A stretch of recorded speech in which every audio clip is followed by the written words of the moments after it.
Bonjour à toi, j'espère que tu passes des belles vacances.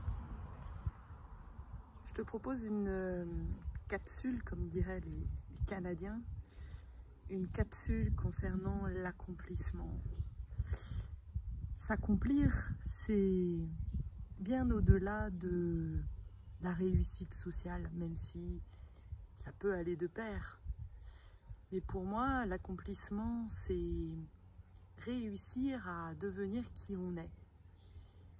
Et c'est, je pense, hyper intéressant de voir que l'espèce humaine est certainement la seule à finalement ne pas avoir autant de difficultés à devenir qui elle est vraiment.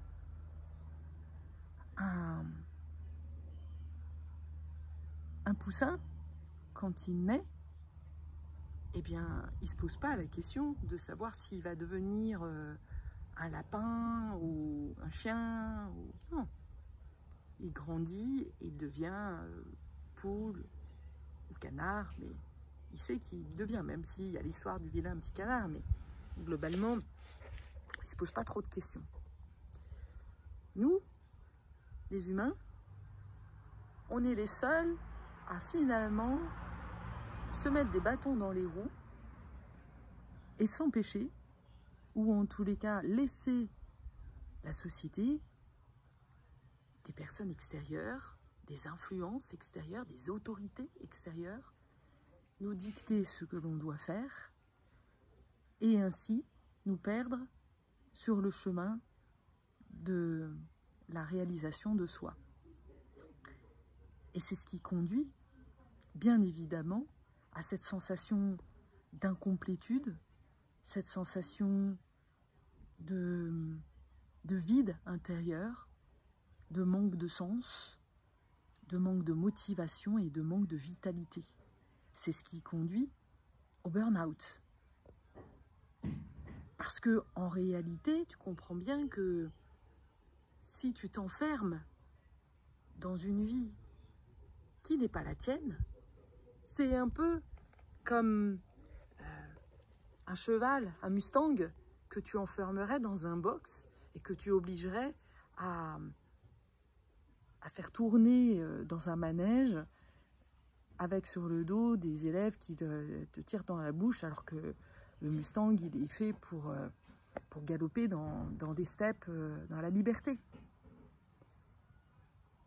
Alors en réalité, quand je dis ça, je vois bien que l'humain n'est pas le seul finalement à se laisser enfermer. Le cheval aussi. Il y a certainement d'autres animaux qu'on retrouve en effet pour notre plaisir. Et c'est ça qui est intéressant, de voir que finalement, c'est pour le plaisir de certains humains que d'autres se laissent finalement soumettre. Donc, comment on fait pour se réaliser, pour s'accomplir? Eh bien, la première des choses, c'est d'aller à la rencontre de soi, de faire une pause et de comprendre quelles ont été les croyances, les situations qui ont fait que tu t'es perdu en chemin. Je vais donner des exemples un petit peu plus concrets parce que sinon ça va être trop vague. Imaginons que tu n'as pas été aimé par ta mère. Eh bien, si tu n'as pas été aimé par ta mère, eh bien, forcément, toi, tu n'as pas pu le comprendre. Tu n'as pas pu dire « ma mère ne m'aime pas ». En tant qu'enfant, c'est impossible. L'enfant, il a un instinct de survie et il a absolument besoin de savoir que les personnes qui s'occupent de lui l'aiment. C'est ça qui va le faire grandir. C'est un peu comme une plante a besoin d'eau et a besoin de lumière. Donc, si les parents n'aiment pas l'enfant, alors l'enfant va forcément finir par se dire « j'ai fait quelque chose de mal ». je ne suis pas celui que mes parents aimeraient. Je ne suis pas assez bien. Et donc là, déjà dès l'enfance, s'installe un manque d'estime de soi, un manque de valeur. Ce qui fait que si je n'ai pas la conscience de ma valeur, de mes talents, si mes parents ne me renvoient pas qui je suis et le diamant que je suis dans ma différence, eh bien, ça va être très compliqué de me déployer, d'être fière de moi. Je crois que tu comprends. Et c'est ça qui va faire que, de manière très insidieuse, quand on va commencer à être dans le système d'éducation aussi, à l'école, eh bien là aussi, il y a des normes. Si tu es plutôt intuitive, cerveau droit, hypersensible, c'est compliqué. Parce qu'à l'école, on nous apprend qu'il faut être intelligent, qu'il faut ingérer du contenu sans trop se poser les questions, apprendre par cœur. Je ne sais pas toi, comment tu as vécu là, comment tu as vécu ton enfance, mais moi je me souviens, j'étais une petite rebelle. Et j'arrêtais pas de dire à ma mère que je trouvais ça idiot d'apprendre les choses par cœur, que moi j'avais besoin de comprendre, j'avais besoin qu'on m'explique, qu'on m'intéresse.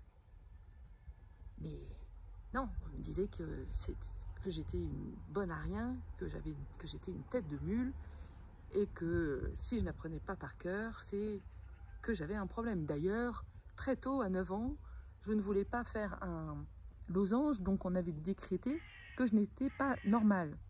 Ceci étant dit, c'est peut-être un peu vrai, je ne suis pas complètement normale. Et c'est plutôt une bonne nouvelle, parce que la normalité telle que nous propose la société, ben moi j'en veux pas. Donc je préfère être atypique, être anormale, comme ils disent, plutôt que de me plier à cette normalité de fous qui ont complètement perdu la notion d'humanité, de lien social. On ne s'embrasse plus, c'est hallucinant. J'étais il y a encore une semaine dans une fête familiale, l'anniversaire de mon père, et ma propre marraine n'a pas voulu m'embrasser parce que j'avais pas fait le vaccin. Waouh, c'est choquant quoi. C'est impressionnant. Et sachant qu'on on a des lignées juives, je dis mais on reproduit les mêmes schémas sans même s'en rendre compte. Bref. Donc le chemin pour retrouver le chemin de la complétude, eh bien, il va falloir justement retrouver un petit peu, déblayer, faire le tri entre ce que l'on a cru et qui n'était pas vrai, et ce sur quoi d'ailleurs, eh bien, on a construit notre vie. Tu comprends que si je n'ai pas eu le choix de croire en mes parents, puisque c'est mes parents, ils ont office d'autorité, je crois que ce qu'ils me disent que je suis nulle, que je suis anormale, eh bien, forcément, je ne vais pas avoir beaucoup d'ambition dans ma vie, je ne vais pas croire que j'ai beaucoup de potentiel. C'est la raison pour laquelle la plupart des hauts potentiels ne supportent pas, ne veulent même pas entendre le fait qu'ils soient imaginés, qu'ils soient au potentiel. C'est complètement contraire à tout ce que l'image qu'ils ont d'eux. Et pourtant, c'est le cas. Mais quand on dit au potentiel, ça ne veut pas dire super intelligent. Non, ça veut dire une intelligence particulière, une intelligence émotionnelle, une intelligence intuitive, une façon de penser bien particulière, une curiosité du monde, sortir des sentiers battus. C'est ça que ça veut dire au potentiel. Et ça veut dire être visionnaire, justement, sentir les choses de manière très intuitive.